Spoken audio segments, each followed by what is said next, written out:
আসসালামু আলাইকুম রহমতুল্লাহ।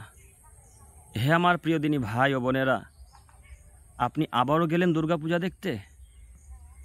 আপনি আবারও গেলেন দুর্গাপূজার উৎসবে। আপনি কেন গেলেন? আপনি জানেন না যে যেখানে পূজা করা হয়, যেখানে দেবদেবীর পূজা হয়, সেখানে আল্লাহর গজব নাজিল হয়। তাছাড়া দেবদেবীর পূজা করে আল্লাহকে অপমান করা হয়, আল্লাহ তাআলাকে ছোট করা হয়। আর আপনি সেই অনুষ্ঠানে গেলেন যে অনুষ্ঠানে আল্লাহকে অপমান করা হলো।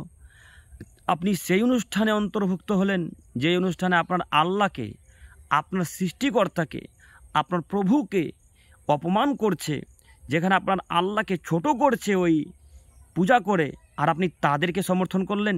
ছি ছি ছি ছি ছি ছি ছি। একটুকু আপনার হায়া হয় না? একটুকু আপনার ইতস্তবোধ হয় না? একটুকু আপনার বোধগম্য হলো না? আপনি না মুসলমান, আপনি না মুহাম্মদ সাল্লাল্লাহু আলাইহি ওয়াসাল্লামকে বিশ্বাস করেন?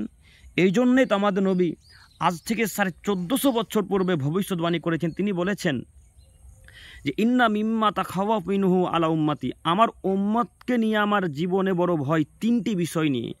আমার উম্মতকে নিয়ে আমার বড় ভয় হয় তিনটি বিষয় নিয়ে। তার দ্বিতীয় নম্বর বিষয় হচ্ছে সাতাবুদু কাবাইল মিন উম্মাতিল আওসান, আমার উম্মত মূর্তি পূজা করবে, এটা আমার জীবনে বড় ভয়। একথা মুহাম্মদ সাল্লাল্লাহু আলাইহি সাল্লাম বলছেন যে আমার উম্মত মূর্তি পূজা করবে, এটা আমার জীবনে বড় ভয়। হে আমার দিনী ভাই, আপনি কেন মূর্তি পূজায় অংশগ্রহণ করলেন? আপনি জানেন না যে যেখানে পূজা করা হয় সেখানে আল্লাহ তাআলাকে অপমান করা হয়, সেখানে আল্লাহর গজব নাজিল হয়। আর আপনি সেই জায়গাতে, সেই অনুষ্ঠানে, সেই আলোচনার জায়গাতে আপনি গেলেন যেখানে আল্লাহকে অপমান করা হচ্ছে।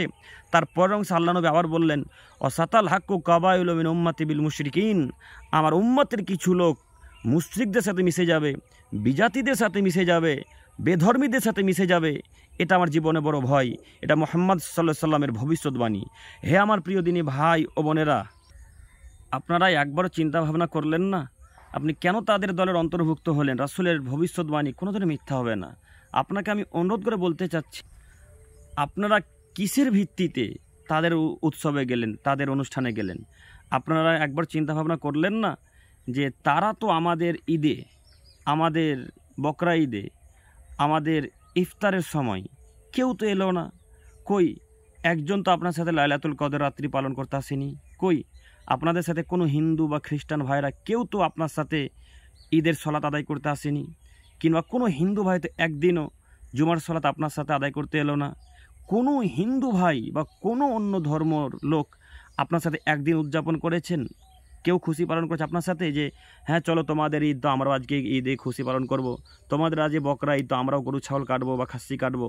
এরকম কোনো হিন্দু বা খ্রিস্টান ভাইকে দেখেছেন? না, দেখতে পাবেন না। কেন? আপনাদেরকে তারা মানুষই মনে করে না। আপনাদেরকে তারা মানুষই মনে করে না, তাই তো তারা আপনাদের অনুষ্ঠানে আসে না। আপনি কাপুরুষের বাচ্চা, আপনি অশিক্ষিত, তাই তাদের দুর্গাপূজা দেখতে গেলেন। আপনি অশিক্ষিত মানুষ, তাই তাদের দুর্গাপূজা দেখতে গেলেন। আপনার বিদ্যাও নেই, আপনার বুদ্ধিও নেই, আপনার মানবতাও নেই, আপনার হিতাহিত জ্ঞানও নেই। নইলে আপনি মুসলমানের বাচ্চা মুসলমান হয়ে আপনি দুর্গাপূজার অনুষ্ঠানে কিভাবে যেতে পারেন? আপনি মুসলমানের বাচ্চা মুসলমান ঘরে জন্মগ্রহণ করে আপনি ওই হিন্দুদের ধর্ম উৎসবে কিভাবে যেতে পারেন? আপনার লজ্জা হয় না? আপনার হায়া হয় না? আপনার ইতস্তবোধ হয় না যে আপনি তাদের অনুষ্ঠানে গেলেন?